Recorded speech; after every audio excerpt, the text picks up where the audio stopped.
Bruchim Abaim Bruchot Abaot. Alors, comme d'habitude, on étudie les Pirkei Avot. Et ce qu'il y a de merveilleux dans ce livre, c'est qu'il nous fait la biographie de chaque Chacham, de tous les sages qui sont évoqués dans ce livre. Et ça, c'est très important parce que ça nous permet de remettre les choses dans leur contexte. C'est pas de déconnecter. On voit qui parle. Pas seulement ce qu'il a dit, mais qui a dit. Hu Haya Omer. Dans Pirkei Avot, c'était les maximes des pères, des enseignements qui étaient dits et répétés par ces Chachamim. Parce qu'ils ont enseigné tellement de choses, c'était des océans, des puits intarissables de Chokhmah. Mais dans Pirkei Avot, on a retenu que ce qu'ils répétaient régulièrement. Alors là, on va se focaliser sur Rabbi Hanina ben Dossa. Vous avez déjà entendu parler de Rabbi Hanina ben Dossa, évidemment. Alors, ça va nous rafraîchir la mémoire quand on va relire les histoires merveilleuses qui étaient de son vécu. Page 213.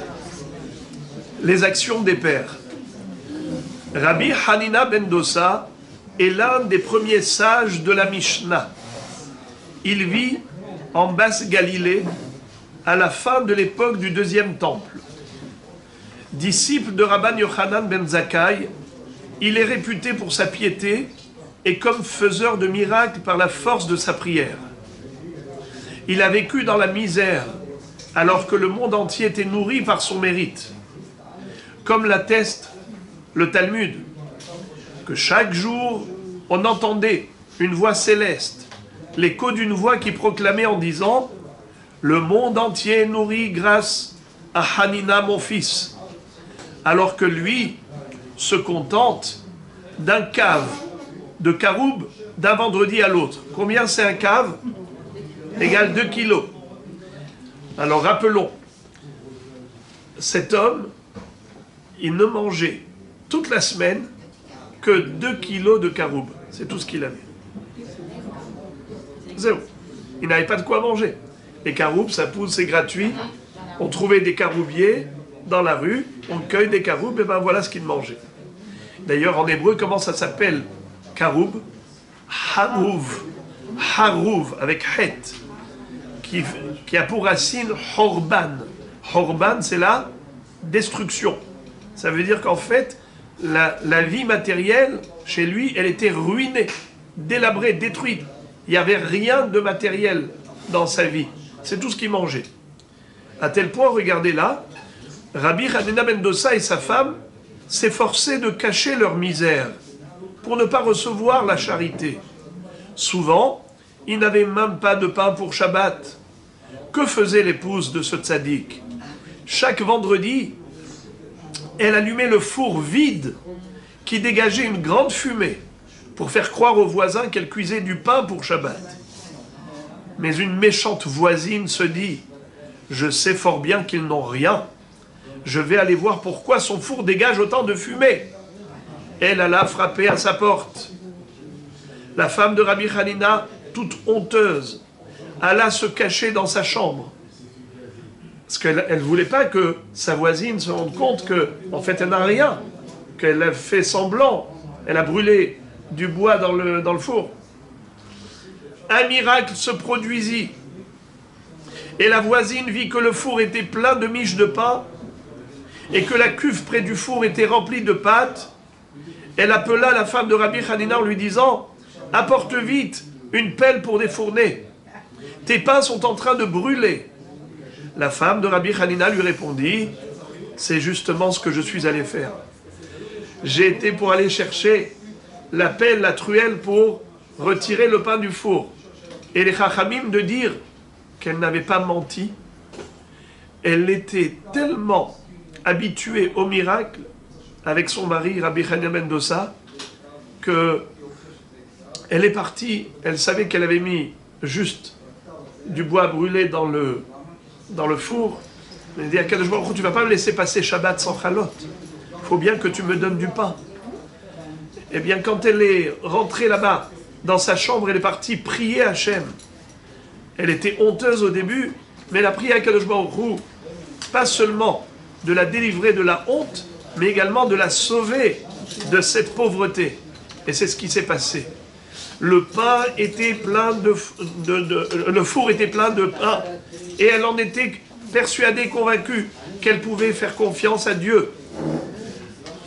Il y a une histoire similaire de Rabbi Elazar Ish Bar Tota. Rabbi Elazar Ish Bar Tota, c'était un homme qui faisait peur aux collecteurs de tzedaka. Ceux qui ramassaient, qui collectaient des fonds pour la tzedaka, quand ils le voyaient, ils prenaient la fuite. Pourquoi? Parce que cet homme, dès qu'il voyait des gens qui ramassaient la tzedaka, tout ce qu'il avait comme argent sur lui, il donnait. Eh bien, il pouvait avoir dans son portefeuille tout ce qu'il a gagné, le salaire du mois. S'il a rencontré des gabaïm de tzedaka, tout de suite il leur donnait. Alors, il le fuyait. C'était la veille du mariage de sa fille, et il avait été acheter tout le blé pour en faire de la farine, pour fabriquer du pain, pour donner du pain à tous les invités. À l'époque, on n'avait pas un traiteur comme ça, allô traiteur, et il fallait préparer. Eh bien, il a vu les gabaïm de tzedaka. Ils se sont mis à le fuir. Il leur a couru après. Il leur a dit, je vous fais jurer de me dire exactement pourquoi vous ramassez maintenant, vous collectez des fonds. Ils ont dit, maintenant c'est pour une kala. On est en train de faire achnasat kala. Il a dit, ça tombe très bien. Tout ce que j'ai acheté maintenant, il est revenu avec une calèche pleine de blé, tout ça c'est pour cette kala. Il n'a gardé pour lui qu'une petite gerbe de blé. Il rentre à la maison, il ouvre la porte de l'entrepôt, il jette cette gerbe de blé et il ferme. Son épouse, qui savait qu'il avait été faire les courses pour le mariage, alors elle dit à sa fille, va voir qu'est-ce que papa a acheté. J'ai vu qu'il est rentré dans le Marsan. Alors elle va voir, par curiosité, elle n'arrive même pas à ouvrir la porte, ça déborde du blé de partout. Je lui dis, papa, mais tellement tu en as acheté, mais on n'est pas des milliers. Alors il va voir le nes qui a eu lieu. Il dit, ma fille, je fais un éder que tu n'auras pas droit à plus que tous les pauvres de la ville. Même ça, je vais le redistribuer. C'est Dieu qui l'a donné. Et c'est lui qui disait, Miatra hakol ou Michelcha natanulach. Tout provient de toi. Ce qu'on est, ce qu'on a, c'est à toi. On ne te donne rien. On ne fait que rendre à César ce qui lui appartient, c'est-à-dire on rend à Kadosh Baruch Hu ce qu'il nous a donné. Ce sont des outils de travail pour le servir. Alors, Rabbi Hanina ben Dossa, chez lui, c'était monnaie courante. Des miracles. Regardez ça.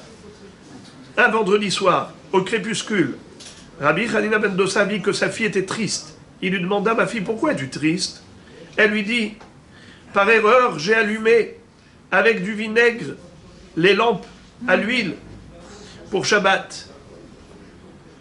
Il lui dit, peu importe, celui qui a décrété que l'huile brûlerait peut décider que le vinaigre brûle. Les lampes continuèrent à brûler toute la journée du Shabbat et on pu les utiliser pour l'Avdala. Ça, c'était Rabbi Hanina ben Dossa. D'ailleurs, c'est comme ça qu'on explique pourquoi on fait 8 jours de Hanouka. Pourquoi est-ce qu'on célèbre 8 jours de Hanouka? Le Beth Yosef pose une question, il dit, mais quand ils avaient trouvé une fiole d'huile qui a suffi pour 8 jours, mais en réalité, elle suffisait au moins pour un jour. Donc le premier jour, c'était pas miraculeux. C'était normal. Alors pourquoi on célèbre 8 jours de Hanouka? On devrait fêter que 7 jours, car le miracle, c'était les 7 jours supplémentaires. L'une des explications, c'est le Rav Simcha Zissel de Kelem qui disait, nous on est habitués à croire que l'huile c'est normal, que ce soit une matière inflammable, parce que c'est de l'huile. Eh bien l'huile c'est normal que ça puisse éclairer allumer la veilleuse avec de l'huile, quoi de plus classique? Eh bien, on te dit non. Si la matière huileuse, grasse, est inflammable, c'est parce qu'il y a quelqu'un qui a décrété cette nature. Pour Rabbi Hanina ben Dosa, il n'y avait aucune différence entre de l'eau et de l'huile. Mishe amar la shemen veyadlik, yomar la hometz veidlok. Ma fille, tu t'es trompée, tu as mis du vinaigre à la place de l'huile. Et alors, c'est quoi l'huile? L'huile, si ça éclaire, c'est parce qu'il y a quelqu'un qui a décrété. C'est Akadosh Baruch Hu. Baruch she amar vehaya haolam. Béni soit Dieu qui a créé le monde par sa parole. Par sa parole, il a décrété que la matière grasse soit inflammable. C'est lui qui peut dire aussi au vinaigre d'être inflammable. Il n'y a aucun souci. Et c'est comme ça que ça s'est passé. Quelqu'un qui est convaincu que Akadosh Baruch Hu peut tout, en rod milevado, eh bien c'est comme ça qu'il vit. Il vit en connexion directe avec Akadosh Baruch Hu, et pour Akadosh Baruch Hu, rien n'est impossible.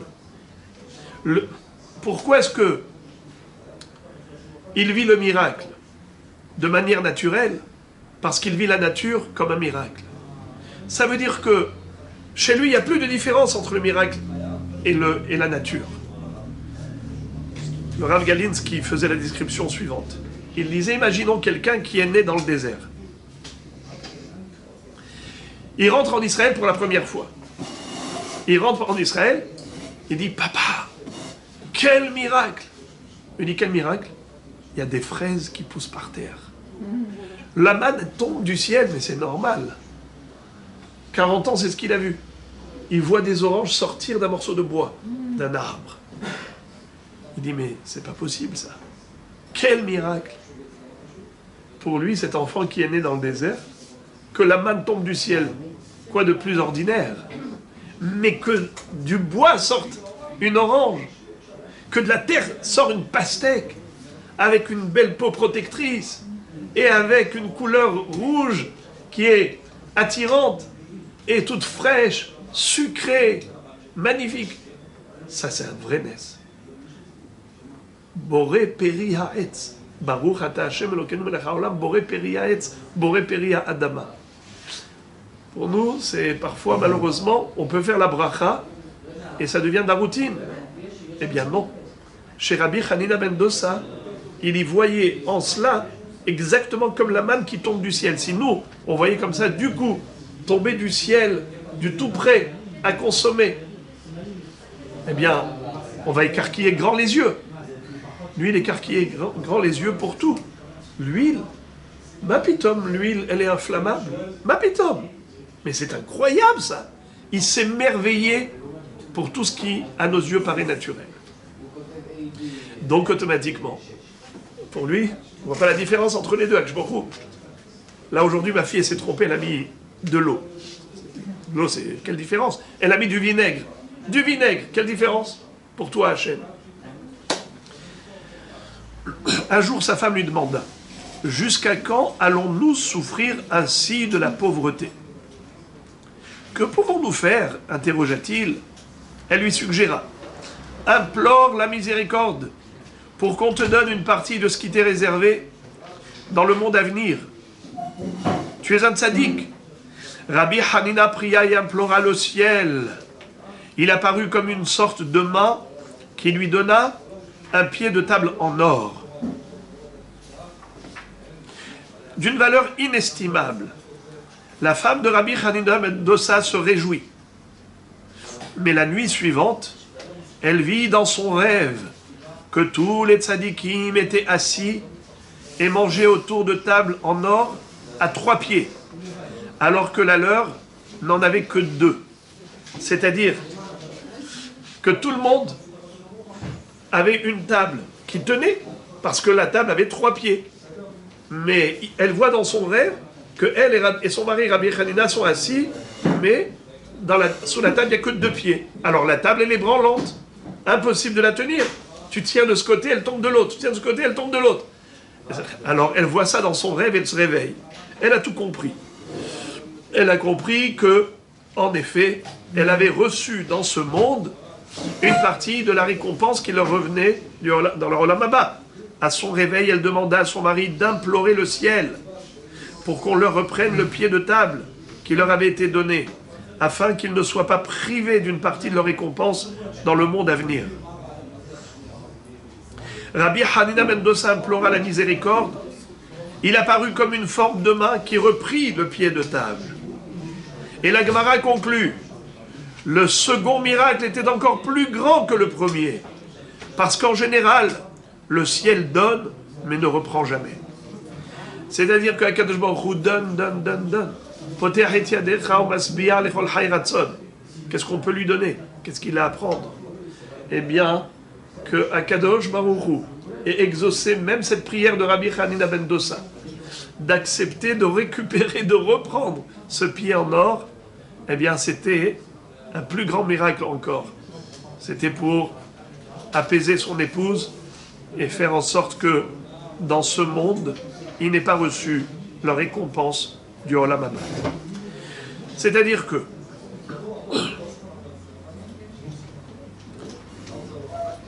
on doit savoir que tout ce que nous avons ici comme bien matériel, on l'a déjà dit plusieurs fois, ce sont des outils de travail. On peut avoir la richesse comme étant l'outil de travail. Il peut y avoir aussi des épreuves autres, très difficiles, comme outil de travail. Comme même la pauvreté, pour celui qui vit dans la misère. Eh bien, ce sont des épreuves dans lesquelles Akadosh Baruch Hu met cette personne pour voir si elle est capable d'accepter le décret divin, de se soumettre à Akadosh Baruch Hu, même dans ces circonstances, et de ne pas se révolter, et de dire Gamzoul et Tova, quelqu'un qui a traversé une vie d'épreuves et de difficultés, et que dans toutes les situations, ne s'est jamais rebellé, n'a jamais remis Hachem en cause, en disant mais c'est injuste. C'est pour ça qu'on dit Baruch Dayan Ha'emet. C'est quoi cette bracha? C'est de dire tu es juste, même si je ne te comprends pas. On est infiniment petit devant l'infiniment grand. On n'a aucune chance de comprendre. Qui peut percevoir les plans divins? C'est comme un bébé qui veut comprendre tous les plans des parents. Mais c'est un bébé de 2 ans, de 3 ans. C'est juste impossible. Comment est-ce que nous, à notre échelle, par rapport à nos limites, combien de temps on vit? On vit, allez, 1 siècle. Comment est-ce qu'on veut comprendre celui qui gère l'histoire de 6 millénaires? Shit alfe shnin averalma, le monde doit tenir 6 millénaires. On est en 5781. Nachon. De ce fait, on a très peu de perception. Tous les Gilgulim, les Neshamot qui reviennent ici dans ce monde pour leur tikkun, 45 Neshamot qui étaient là. À Méron. Est-ce qu'on sait exactement qu'est-ce que chacun est revenu faire comme travail et comme mission à remplir sur Terre? Et pourquoi est-ce qu'ils sont partis dans ces circonstances et conditions? Qui peut comprendre? J'ai envie de vous raconter une histoire de Rabbi Chaim Vital. Rabbi Chaim Vital, c'était l'élève du Harizal. Et lui raconte une histoire qui a été présentée par le Rabbi Yom Tov Herlich en détail, qui est parlante et qui donne un nouveau sens à la vie. Lorsqu'on entend cette histoire, on comprend qu'on ne peut pas comprendre. Et c'est là qu'on a tout compris. C'est l'histoire d'une dame qui a perdu son mari et elle n'arrive pas à s'en remettre. Elle pleure, ça fait 2 ans et demi qu'elle ne cesse de pleurer. Elle a des enfants. Son fils vient lui dire Shabbat Shalom. Il voit une belle table dressée avec les nérot de Shabbat.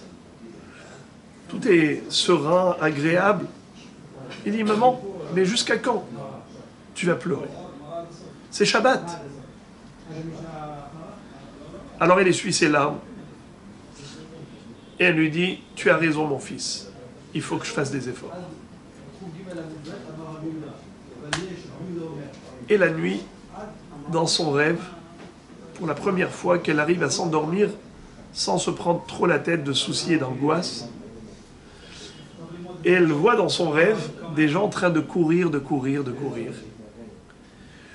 Et ils arrivent dans une forêt, et après, du coup, une fois qu'ils sortent de la forêt, ils se retrouvent dans un espace grandiose, très éclairé, et elle voit de loin comme des clôtures, des enclos, avec des clôtures en or, et à l'intérieur de ces enclos se trouvent des groupes, des cercles d'études.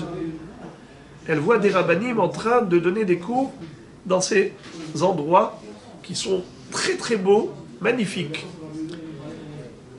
Et voilà que vient vers elle, quand elle se tenait près de l'arbre, une personne avec toute resplendissante.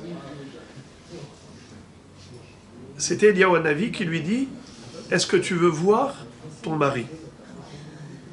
Elle lui dit « Bien sûr, et ô combien ?» Alors il lui dit « Attends ici. Mais il faut attendre qu'il termine le shiro. Ton mari est en train de donner un cours. » Et elle voit un homme se lever après le cours, très bien habillé, rayonnant de lumière, et qui s'approche d'elle. Et elle voit, elle reconnaît son mari. Elle lui dit, mais toi, qui donnes des cours de Torah, mais tu étais un ignorant de premier ordre. Tu n'avais jamais étudié la Torah. Il lui dit, écoute bien, moi, dans ma vie antérieure, j'étais un super gaon, mais je n'étais pas marié. Et donc, je n'ai pas fait la mitzvah de procréation, je n'avais pas d'enfant. Je suis revenu dans ce monde juste pour faire cette mitzvah d'avoir des enfants. C'est ce que tu m'as permis de réaliser comme mission. Mais là-haut, on m'attendait pour continuer le cours. Parce que 70 ans pour là-haut, pour l'éternité, c'est rien du tout, c'est quelques secondes. Et je suis revenu pour poursuivre l'étude de la Torah là-haut. Elle lui dit, maintenant j'ai compris, mais je voudrais savoir pourquoi notre fils, qui a 27 ans, ne s'est toujours pas marié. Il lui a dit, et en plus je n'ai pas beaucoup de moyens pour l'aider à se marier. Il lui dit parce que son mazal, la jeune fille avec qui il doit se marier, elle était trop jeune et l'âge n'était pas encore arrivé, il y a un grand écart d'âge, il fallait attendre qu'elle mûrisse. Mais voilà maintenant, ça y est, c'est bon. En plus, elle est de famille aisée, elle viendra et ils vont se marier dans d'excellentes conditions. Et donc, ne t'inquiète pas, tout ira bien pour lui. Il dit maintenant, j'ai une autre question. Un de ses enfants qui était, oui, marié, et ça faisait quelques années qu'il galérait au niveau du travail. Là où il mettait la main, c'était que de l'échec. Alors que jusqu'à un certain temps, c'est un garçon qui avait réussi merveilleusement dans ses affaires. Mais qu'est-ce qui s'est passé? Pourquoi est-ce qu'il y a eu un Aïnara? Est-ce qu'il y a eu un mauvais œil? Qu'est-ce qui s'est passé? Il lui a dit parce qu'il a eu un conflit avec un associé. Et après ça, ils se sont séparés, ils ont eu un din Torah. C'est lui qui a gagné. Mais quand il a gagné, il a montré à l'autre, quelque part, comme si il se réjouissait de l'échec de l'autre. Ça veut dire, on peut avoir raison, mais il faut faire attention à la forme. Il y a le fond et la forme. C'est pas parce qu'on a raison qu'on est dans son droit qu'on doit se permettre d'écraser l'autre. Eh bien, il avait fait trop de peine à l'autre. Ils ont failli, Chazé Shalom, décréter contre lui le pire. Moi, là-haut, j'ai demandé à Kadosh Baruch Hu qu'on lui donne 4 années de galère au niveau de la Parnassa, en échange d'un mauvais décret. Et c'est comme ça que Baruch Hashem, il a survécu, et maintenant, tout ira bien pour lui. Voilà, dès qu'il termine cette capara, il va reprendre sa réussite. Elle lui dit, j'ai une dernière question. Ils avaient un enfant qui n'avait que 4 ans, qui avait été son jeune âge. Un jour, alors qu'il jouait dans la rue tranquillement, à côté de la maison, un goy ivrogne est passé avec une bouteille, et avec la bouteille de vin qu'il avait dans la main, il a donné un coup sur la tête de cet enfant, et il l'avait tué sur le champ. Il a dit, pourquoi est-ce qu'on a mérité d'avoir une chose pareille? Le mari sourit. Il lui dit, tu veux voir? Tu veux comprendre? Eh bien, je vais tout de suite l'appeler, et tu vas voir. Et du coup, on entend une musique, mais alors plus que splendide, angélique, avec des anges, des malachim qui descendent, et après il y a une choupa, ils accompagnent un dénuptial qui descend comme ça, comme un ascenseur. Une choupa entièrement en diamant, et qui se trouve à l'intérieur de toutes ces couleurs, de lumière de toutes couleurs, se trouve comme un petit ange. Elle reconnaît son fils. Elle dit, mon fils, qu'est-ce qui se passe? C'est quoi ça? Raconte-moi, mais pourquoi tu es parti si tôt? Et pourquoi dans de telles circonstances tragiques? Alors, il était entièrement lumineux. Avec son grand sourire, il lui dit, maman, sache que dans ma vie antérieure, j'étais un enfant qui avait été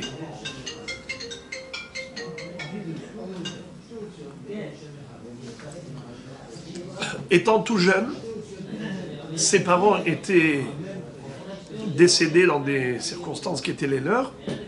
Et il avait été élevé dans une famille goy jusqu'à l'âge de 4 ans. Ensuite, la famille juive l'avait récupéré, sa tante, son oncle, et il a grandi à nouveau dans une communauté juive. Et il a gravi les échelons spirituels de la Torah, des mitzvot. Il a atteint des sommets, des niveaux surélevés. Et quand il est arrivé au Olam Haba, tout de suite on l'a envoyé au Gan Eden. Il avait un problème. Ces 4 années durant lesquelles il a vécu chez les Goyim, où il a mangé non cachère et tout ça, il fallait réparer cela. Alors, je suis revenu, et tu as eu la chance de m'avoir. Et après 4 ans, je devais de toutes les façons repartir, mais ça aurait pu se passer par une maladie ou... Mais, il y a eu un décret contre les Juifs de notre ville. Il y a eu malheureusement des choses qui étaient très négatives dans leur comportement. Il y avait une xéra sur tous les Juifs de la ville. Akadosh Baruch Hu a fait en sorte que la manière comment lui, il a quitté ce monde, étant assassiné par un goy qu'il avait tué de manière aussi atroce, il est parti Kapara pour sauver tous les Juifs de sa ville. Il a dit, c'est la raison pour laquelle tout ce que tu vois comme kavod que j'ai ici dans le Gan Eden, je suis dans des niveaux bien plus élevés que tous les autres tzadikim, c'est pas pour rien. C'est parce que je suis parti pour être kapara, pour sauver tous les autres. Donc je n'ai pas que mes mérites propres, j'ai aussi ce mérite du sauvetage de tous les autres juifs. Eh bien, du coup, quand il a terminé, il m'a dit, maman, tu peux être tranquille, je suis dans un monde beaucoup plus merveilleux que celui que tu as connu. Et c'est comme ça qu'elle voit, du coup, sa choupa remonter là-haut, accompagnée du chant des malachim qui l'accompagnait dans sa place du Gan Eden. Et après, son mari, elle le voit devant lui, il lui dit, écoute, tu as maintenant la réponse à toutes tes questions, il n'y a plus de point d'interrogation. Je voudrais que tu arrêtes de pleurer et sache que on t'a proposé un shidur, tu dois l'accepter et je voudrais que tu comprennes qu'il n'y a aucune question pour remettre Akadosh Baruch Hu en cause et que tout ce que fait Akadosh Baruch Hu, c'est pas seulement pour le bien, c'est pour le meilleur. Et donc à partir du moment où tu vas arrêter de pleurer et accepter ce qu'Akadosh Baruch Hu a fait, tu m'apporteras à moi un grand apaisement. Voilà comment Rabbeinu Chaim Vital nous raconte une histoire qui nous permet de concevoir le monde différemment. C'est-à-dire que même quelqu'un comme Rabbi Hanina ben Dossa, qui est venu dans ce monde et qui a mené une vie dans la pauvreté, eh bien, son Olam Haba, c'était comme ça qu'il allait l'acquérir. Au travers de ses épreuves. Parce que sa vie à lui, c'est comme ça qu'Akadosh Baruch Hu l'a tracé pour les raisons qui sont les siennes à Akadosh Baruch Hu. Quelqu'un d'autre peut avoir une épreuve de richesse. La richesse est une épreuve parce que ça peut entraîner l'orgueil, ça peut entraîner Chas Shalom de renier Dieu, dire je me débrouille même sans toi. Comme ça disait Shlomo Amelech. Shlomo Amelech disait Resh va'osher al titenli. La pauvreté et la richesse, je n'en veux pas. Pourquoi? La pauvreté, parce que ça pourrait entraîner le vol. Quelqu'un qui est pauvre risque de voler. Il risque de voler parce que pour subvenir à ses propres besoins, eh bien, il a besoin de voler. Mais quelqu'un qui est très riche aussi peut, Chas Shalom, dire Ki hashti mi Hashem, renier Dieu. C'est la raison pour laquelle, disait Shlomo Amelech, toutes les épreuves des extrêmes, je n'en veux pas. Je voudrais vivre moyennement. Une vie moyenne, à ce moment-là, j'échappe au problème du vol du pauvre qui vit dans la misère, j'échappe au problème de l'orgueil par rapport à ceux qui sont dans la réussite. Et voilà comment Akadosh Baruch Hu a choisi pour chacun son travail. Et donc, tout est une fonction. Tout est une fonction. J'ai des outils de travail pour remplir une mission. C'est pour cela que, en l'occurrence, Rabbi Hanina ben Dossa, quand sa femme lui a dit « Ah non, mais on n'en veut plus, je n'en veux plus de cette vie », elle a dit « Il n'y a pas de problème, tu l'auras, tu obtiendras satisfaction, mais c'est au détriment de quelque chose de beaucoup plus valeureux.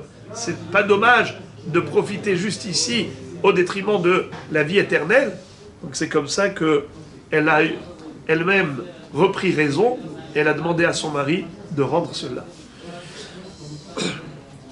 Il y avait quelque part un harod, une sorte de serpent venimeux qui agressait les habitants. Quand les habitants vinrent en informer Rabbi Hanina ben Dossa, il leur dit « Montrez-moi son repère, sa tanière. » Il est parti, il a mis son talon sur le terrier. Le harod sortit, le mordit et mourut. C'est qui est mort? Le serpent. Alors Rabbi Hanina ben Dossa l'a pris sur ses épaules, l'emporta à la maison d'études, au Beth Midrash, et il dit à ses élèves, « Voyez mes enfants, ce n'est pas le harod qui tue, mais le péché, la faute. » À ce moment-là, on s'exclama en disant, « Malheur à l'homme qui a rencontré le harod, et malheur au harod qui a rencontré Rabbi Hanina ben Dossa. » Ça veut dire que Rabbi Hanina ben Dossa leur a dit, « Le serpent ne tue pas. » Parce que, une fois de plus, lui, il ne voyait pas le serpent. Lui, il voyait que dans le serpent, il y a la mission que Dieu a donnée au serpent quand quelqu'un a fauté. Alors il envoie le serpent pour piquer. Mais, quelqu'un qui n'a pas fauté, alors il n'y a pas de raison que le serpent le tue. C'est pas shoot. C'est un peu ce que le Ramban nous explique à propos des serpents qui ont mordu les Béné Israël dans le désert. Vous le savez que les Béné Israël se sont plaints de la manne céleste. Ils ont dit on a marre de cette manne. La manne, mais c'est tout le temps la même couleur, même si ça avait toutes les saveurs, même si ça avait tous les goûts. Si on voulait steak et frites, eh bien steak et frites. Si on voulait la pizza au fromage, eh bien c'était pizza au fromage, mais il y avait pas, c'était toujours la même apparence. La même apparence. Nafshenu katsab alechem akelokel. On en est là, lassé, lassitude. Alors, Akadosh Baruch Hu a dit, c'est comme ça qu'ils disent merci. Il a envoyé le serpent pour les mordre. Et pourquoi spécialement le serpent? Chachamim nous disent que le serpent, dans tout ce qu'il mange, il n'a qu'un seul goût. Lequel? La poussière de la terre.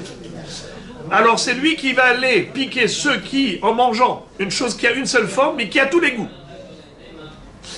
Eh bien, les Béné Israël ont compris le message. Ils ont commencé à pleurer et à demander pardon à Hachem. Pardon pour notre ingratitude. Que fait Akadosh Baruch Hu? Il dit à Moshe Rabbeinu, vas-y, fabrique un serpent de cuivre. Mets-le sur un poteau. Et que ceux qui ont été mordus par le serpent, en le regardant, vont guérir. En hébreu. Aseh lecha saraf. Vesim oto al nes. Vehaya kol nashur. Vera'a oto vahai. Et la Mishnah pose une question, elle dit Vechi nahash memit, o nahash mehaye. Est-ce que le serpent, c'est lui qui tue? Est-ce que le serpent de cuivre que Moshe Rabbeinu a fabriqué, c'est lui qui fait vivre? Alors, la Mishnah répond, elle dit non. Bizman shehayu Israël mistaklin klape ma'ala, hayu mitrap'in, ve'im lav, hayu nimokim. Si ils levaient leurs yeux vers le ciel, c'est pour ça qu'il a mis le serpent en haut, pour regarder le ciel, ils faisaient tchouva, Dieu écoutait leurs prières, il guérissait. Sinon, malheureusement, ils mouraient. Eh bien, écoutez quelque chose, une explication fabuleuse du Ramban. Ramban Nachmani nous dit que les médecins, à l'époque, disaient que celui qui avait été mordu par un chien enragé, il fallait que pendant toute la période de convalescence, qu'il n'ait pas l'occasion de voir un chien. Car en regardant le chien, ça allait renforcer en lui la maladie, la rage. Pourquoi? Parce qu'il était traumatisé par les chiens, il ne fallait surtout pas qu'il en voie. Ça. Et le Ramban dit qu'à l'époque, c'est incroyable, il a vécu au Moyen-Âge, et à l'époque, il disait comme ça, qu'il prenait les urines de quelqu'un qui a été mordu par le chien, il regardait, et on voyait dans l'urine des formes de petits chiots, des petits chiens. Parce que la personne qui avait été mordue était tellement traumatisée, on voyait comme des petits chiens. Et on passait ça dans un filtre, on voyait rien dans le filtre. Tout passait. C'était vraiment psychosomatique, c'était psychique. Et de ce fait, il disait, les médecins préconisaient de ne pas regarder un chien jusqu'à ce que cette personne guérisse. Alors, il dit, comment se fait-il qu'Akadosh Baruch Hu nous demande de mettre un serpent de cuivre à regarder pour guérir du serpent? Mais c'est juste le contraire. Mais en regardant le serpent, ça va renforcer la maladie de celui qui a été mordu par le serpent. Eh bien, il dit, voilà, Dieu nous montre que ce n'est pas le serpent qui tue. Comme avait dit Rabbi Hanina ben Dosa, Lo ha'arod memit, ahet memit. Ce n'est pas le serpent qui tue, c'est la faute. Dieu envoie le serpent comme envoyé de Dieu, comme l'huissier de justice. Mais ce bourreau-là, sa force n'est que ce qu'on appelle le pouvoir exécutif du pouvoir législatif. Mais si au niveau législation, tu n'es pas en infraction, donc il n'y aura pas d'exécution. Ça veut dire que, en effet, c'est comme ça que Rabbi Hanina ben Dosa vivait. Il vivait sans écran avec Dieu.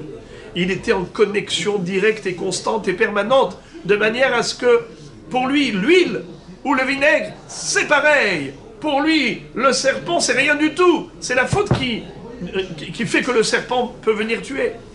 Eh bien, toujours dans le même ordre d'idées, je vous invite à regarder page 217, au milieu. Quand Rabbi Hanina ben Dosa alla étudier la Torah chez Rabban Yochanan ben Zakkai. Alors Rabban Yochanan ben Zakkai, c'était le maître de Rabbi Hanina ben Dosa. Le fils de son maître tomba malade. Alors Rabban Yochanan ben Zakkai lui dit, Hanina, mon fils, implore la miséricorde divine en sa faveur pour qu'il vive. Rabbi Hanina ben Dosa mit sa tête entre ses genoux et il obtint la guérison du malade par sa prière. Rabban Yochanan ben Zakkai déclara, si moi j'avais mis ma figure entre mes genoux toute la journée, on ne m'aurait pas pris en considération. Sa femme lui demanda, Hanina est-il plus grand que toi? Il lui répondit non, mais lui ressemble à un esclave qui peut aller et venir devant son maître sans autorisation préalable, alors que moi je ressemble à un ministre qui n'a pas l'habitude de paraître devant le roi. What is it? Qu'est-ce que c'est que ce machal? Qu'est-ce que c'est qu'un serviteur du roi et un ministre de la cour royale? Vous avez déjà vu comment se comporte un homme de service, une femme de ménage. Elle a les clés de toutes les chambres du palais. Elle va nettoyer partout. Elle ouvre le frigidaire, elle ouvre les armoires, elle fait de l'ordre, elle nettoie, elle fait la plonge. Elle rentre partout là où elle veut. Est-ce qu'il y a quelqu'un qui lui dit « Attends, tu as laissé passer ta biarroque ?» Non. Tout est ouvert pour cette personne. Alors qu'un ministre qui veut obtenir audience auprès de Sa Majesté, eh bien, c'est pas tous les jours pour rime. Il y a un protocole. C'est comme ça que Rabbi Yochanan ben Zakkai a dit à son épouse, « Moi, je suis plus grand que lui en Torah, c'est mon élève. Mais lui, il est comme un serviteur, comme un homme de service dans le palais royal. Il rentre quand il veut. Il prie, il est exaucé. Moi, j'ai besoin d'avoir un et ratson, un moment d'agrément, pour que le roi des rois m'écoute. » Qu'est-ce que ça veut dire? C'est quoi l'histoire? L'histoire est la suivante. Rabban Yochanan ben Zakkai était le grand maître de sa génération. D'ailleurs, même, était invité régulièrement par l'empereur. Il avait des relations diplomatiques avec l'empereur. Quand il a demandé au roi de ne pas... Quand je parle de l'empereur romain qui a détruit Jérusalem, il lui a demandé 3 choses. Il lui a dit, je te demande premièrement de ne pas exécuter le Sanhedrin. Laisse vivant tous les sages de Yavne. Yavne Bachachamea, parce que le Sanhedrin était installé à Yavne à ce moment-là. Deuxième chose, ce que je te demande, c'est que tous les Juifs qui vont fuir Jérusalem jusqu'à midi, tu les laisses ne pas les tuer. Troisième chose, j'ai besoin d'un docteur pour Rabbi Tzadok. C'est quoi? Rabbi Tzadok, c'est un grand chacham, un grand tzaddik, qui a jeûné pendant 40 ans. Il jeûnait tous les jours, il ne mangeait que le soir quelque chose, à tel point qu'il est devenu tellement maigre que on pouvait voir comme si son ventre était transparent. Quand il avalait quelque chose, on voyait circuler quelque chose. Il lui a dit, il est malade. Cet homme a jeûné parce qu'il ne voulait pas que le Beth Amikdash soit détruit. Et grâce à ces jeûnes, il a décalé Korban Beth Amikdash. Maintenant, je voudrais un médecin de la cour royale qui vienne le soigner. Et ils lui ont donné des figues fraîches, à sucer le lait de ces figues fraîches, et petit à petit, jusqu'à ce qu'il reprenne, que son appareil digestif puisse reprendre. Ok. Lorsque Rabban Yochanan ben Zakkai, c'est une petite biographie, pour vous dire après, qui était-il? Lorsque Rabban Yochanan ben Zakkai avait levé le drapeau blanc, il savait que Yerushalayim devait tomber entre les mains des Romains. Il a demandé à son neveu, qui était le chef des bandits, parce que vous savez que malheureusement, Jérusalem pouvait survivre au siège des Romains pendant 21 ans. Il y avait 3 grands Richards qui ont dit, nous on peut sauver Yerushalayim malgré le siège des ennemis.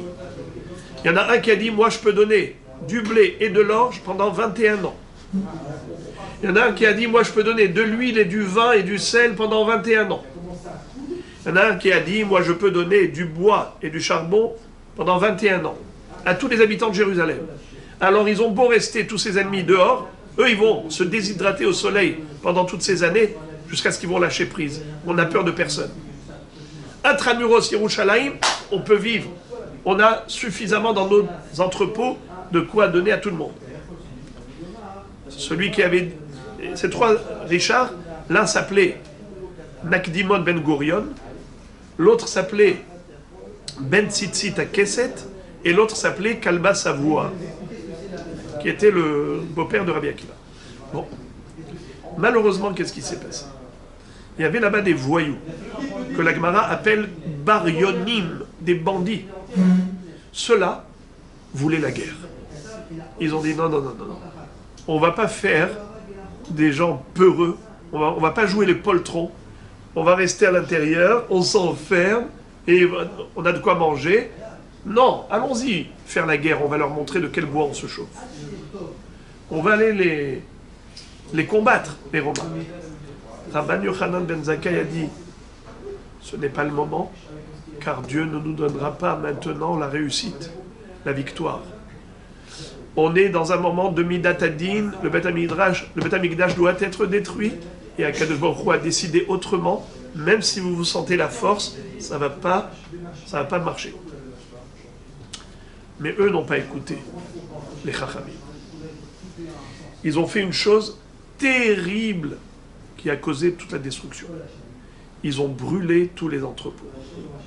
Ils ont dit maintenant, vous n'avez plus de vivres, de victuailles, de provisions, vous n'avez plus le choix que d'aller vous battre. Ils ont été. Ça veut dire, ils ont brûlé et les gens commençaient à mourir de faim. La famine commence à Yerushalayim à sévir cruellement. Et les gens tombaient par la faim. Il y avait une femme même qui était tellement riche qu'elle s'est mise à jeter tout ce qu'elle avait en or par la fenêtre. Elle a dit, à quoi ça me sert? Ça ne me sert à rien.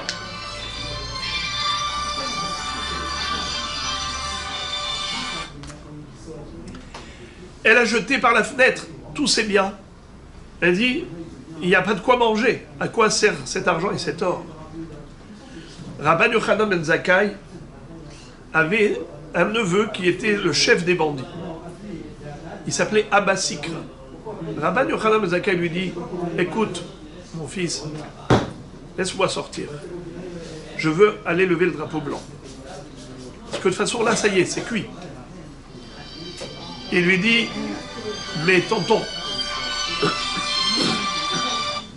c'est juste impossible. Je n'ai pas le droit. Si je le fais, ils vont me tuer. Tous mes collègues. Alors il lui dit, tonton, si j'ai un conseil à te donner, fais courir le bruit que tu es malade, et ensuite, fais semblant que tu es mort, et fais-toi porter le cercueil soi-disant par tes élèves, et comme le cimetière de Jérusalem était en dehors du Yerushalayim, on n'avait pas le droit de laisser les morts à Yerushalayim, et c'est comme ça que tu vas, en sortant, tu vas aller sortir du cercueil et tu iras voir les Romains. C'est ce qui s'est passé. Quand il arrive pour voir les Romains, il va voir l'empereur, il va voir le chef d'état-major, qui n'était pas encore l'empereur. Il voit le chef d'état-major, il lui dit « Salut à toi, Sa Majesté le roi ». Cet homme lui dit « Tu es doublement passible de la peine capitale. Premièrement, tu m'as traité de roi alors que César se trouve à Rome, sur le trône. Et donc, qualifier un ministre ou un chef d'état-major de roi, c'est une insulte et un crime de lèse-majesté. Premièrement. Deuxièmement, si tu me considères roi, pourquoi tu n'es pas venu jusqu'à présent? Pourquoi maintenant tu as levé le drapeau blanc? Pourquoi pas plus tôt? Alors il lui dit, j'ai une réponse aux deux questions. Premièrement, je vais te dire que oui, tu es un roi. Preuve, c'est que Dieu a transmis le Beth Amikdash entre tes mains. Et il y a un passouk dans notre Torah qui dit Ve'al Levanon ba'adir ipol. Levanon, c'est le Beth Amikdash. Pourquoi le Beth Amikdash s'appelle Levanon? C'est pas le Liban, c'est le Beth Amikdash qui nous rendait Lavan. Levanon, c'est Lavan. Il nous blanchissait de toutes nos fautes. Ba'adir ipol ve'en adir elam melech. Le Beth Amikdash va tomber entre les mains d'un homme puissant, d'un roi. Donc si toi tu détruis le Beth Amikdash, c'est que tu es un roi. Pendant qu'ils étaient en train de parler, arrive un porteur de missive qui va dire au chef d'état-major, nous avons un courrier pour toi provenant de Rome. Il ouvre, et qu'est-ce qui est écrit? Que l'empereur est décédé, et à l'unanimité, tous les ministres de la cour royale ont élu ce chef d'état-major comme étant le nouveau César. Alors, l'autre il est resté bouche bée, subjugué. Pendant que Rabbi Yochanan ben Zakkai discutait avec ce chef d'état-major, il était en train de mettre ses chaussures, ses bottes. Il en avait mis une. Il vient pour mettre la deuxième, il n'arrive pas. Il dit, je comprends pas. Tous les jours, j'enfile mes chaussures, et là, rien à faire. Avec un chausse-pied, rien à faire. Il dit, mais qu'est-ce qui m'arrive? Est-ce que je me suis trompé de chaussure? Il lui a dit non. C'est ta chaussure, simplement, c'est que tu viens d'avoir une bonne nouvelle. Et c'est écrit dans nos textes que les bonnes nouvelles enflent les os. C'est écrit Shmoa Tova Tedachem Etzem. Et donc maintenant, ton pied a grossi. Tu n'arrives pas à l'enfiler dans la chaussure. Et il lui dit, et dans vos textes, il y a peut-être aussi une solution à mon problème. Maintenant, comment je mets ma chaussure? Il a dit oui. Eh bien oui. Dans nos textes, il est écrit que si maintenant tu fais passer quelqu'un d'antipathique, que tu n'aimes pas, eh bien tu vas voir. Qu'est-ce qui va se passer? Il a fait. Et hop, il fait rentrer son pied dans la chaussure, son pied s'est dégonflé. Il lui a dit, c'est quoi ça? Il a dit, c'est écrit chez nous. Ruach nechea teyabesh garem. Quelqu'un qui est angoissé, qui est soucieux, qui est dans la rasra, eh bien ses os dégonflent. Eh bien il se contracte. Comme s'il se déshydrate. Teyabesh. Comme maintenant, tu as vu quelqu'un que tu n'aimes pas, alors il t'a fait la rasra, c'est comme ça que ton pied a repris sa taille normale. Et il lui a dit, vous êtes tellement intelligent, alors pourquoi tu n'es pas venu jusqu'à présent? Il lui a dit, parce que nous avons des bandits qui ne nous ont pas laissés. C'est comme s'il y avait un serpent autour d'un tonneau de miel, d'une cruche de miel, et il nous empêche d'accéder au miel. Nous, on voulait venir, lever le drapeau blanc, mais ils nous ont empêchés. Bekitsour, Rabbi Yochanan ben Zakkai, c'était lui le maître de Rabbi Hanina ben Dosa. C'était ce Hacham-là, dont la Gemara dans Maseret Souka fait l'éloge et l'inventaire de toutes ses connaissances. Tout ce que connaissait Rabbi Yochanan ben Zakkai, même si on écrivait pendant toute une vie, c'est impossible. C'était un puits intarissable de Torah. Lui, Rabbi Yochanan ben Zakkai, va dire à son épouse, moi, si j'avais prié pour la guérison de mon fils, eh bien lui, Rabbi Yochanan ben Zakkai a dit qu'il n'aurait pas été exaucé. Rabbi Hanina ben Dosa, oui, alors qu'il est son élève. Il lui dit parce que lui, c'est comme un serviteur dans le palais royal, et moi, je suis comme un ministre. Le sens, ça veut dire que Rabbi Hanina ben Dosa vivait dans la pauvreté. Et donc, il s'est habitué à être en connexion directe avec la Hachem dans toutes les situations. Comme j'ai dit, il n'y avait pas d'écran entre lui et Dieu. Il était en connexion constante. Je ne sais pas si vous avez déjà vu dans le téléphone, parfois, vous êtes hors réseau. Vous arrivez? Vous voulez avoir des mails, vous voulez avoir des messages, rien à faire, rien ne passe. C'est quoi? Hors réseau, hors connexion. Eh bien, il faut trouver le moyen jusqu'à ce qu'on se trouve quelque part. Vas-y, c'est quoi le code de la Wi-Fi? Et on se branche, et c'est comme ça que voilà, on est connecté à nouveau. Eh bien, c'est ce qu'a dit Rabbi Yochanan ben Zakkai. Chez moi, la connexion n'est pas permanente. Pourquoi? Parce que lui, en effet, il était riche. Comme il était riche, et comme il était le maître de sa génération, et invité par le roi plusieurs fois, c'est ce qui fait que, automatiquement, on pouvait se sentir comme indépendant. Mais Rabbi Hanina ben Dosa, il se sentait toujours dépendant de la miséricorde divine. Il savait qu'il ne pouvait pas se débrouiller. Comme dit celui qui prie Hachem, il dit « Je suis gaucher des deux mains ». Ça veut dire que je ne suis pas habile du tout. Je ne suis pas droitier du tout. Tout ce que je fais, je suis gaucher des deux mains. Donc il n'y a que toi qui peux m'aider. Ma droite, c'est toi. Yemin Hashem Rosahail. La droite d'Akadosh Baruch Hu, c'est elle qui nous fait réussir. Voilà, on a compris comment ce tzaddik a atteint ce niveau-là de proximité avec Akadosh Baruch Hu, au travers de sa émouna qu'il a travaillé en permanence. Développer sa confiance en Akadosh Baruch Hu, c'est un travail de tous les jours. Et de chaque moment, et chaque occasion, chaque fois que nous avons la possibilité de prier Hachem, de le remercier, de réaliser tout ce qu'il nous a donné, de savoir être Hacham. Vous savez c'est quoi Hacham? Het, Chaf, Mem. C'est les initiales de 3 mots. Hatzi, Kos, Malé. La moitié du verre est plein. Le hacham, il se focalise sur ce qui est plein. Celui qui n'est pas hacham, il dit, tu vois pas tout ce qui est vide? Il se focalise que sur le bobo. Eh bien, c'est ça, la chokhma. La chokhma, c'est d'abord remercier Akadosh Baruch Hu pour tout ce qu'il nous a donné, le prier pour qu'il continue de nous protéger, de nous préserver et de nous donner la possibilité de vivre avec lui, d'avoir cette émouna. Prier pour la prière, qu'il nous donne cette profonde conviction que c'est lui le seul détenteur de tous les pouvoirs et que c'est comme ça qu'on restera toujours connecté et branché sur le réseau divin afin qu'il déverse sur nous toujours et en permanence toute sa bonté et des bienfaits infinis. Mais, une question, s'il vous plaît. C'est le premier ou le deuxième Beth Amikdash que vous avez parlé là? Deuxième. Deuxième. Parce que les Romains, c'est le deuxième Beth Amikdash. Le premier, c'est par les Babyloniens. D'accord.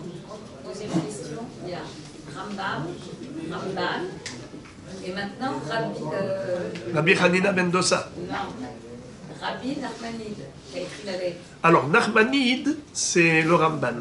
Seulement en français, on l'appelle Nachmanide. Ah, d'accord, c'est le même. C'est le même. Ah, vous me rassurez, Parce qu'il c'est s'appelait, pas le même, il c'est s'appelait pas le Rabbi Moshe ben Nachman. même.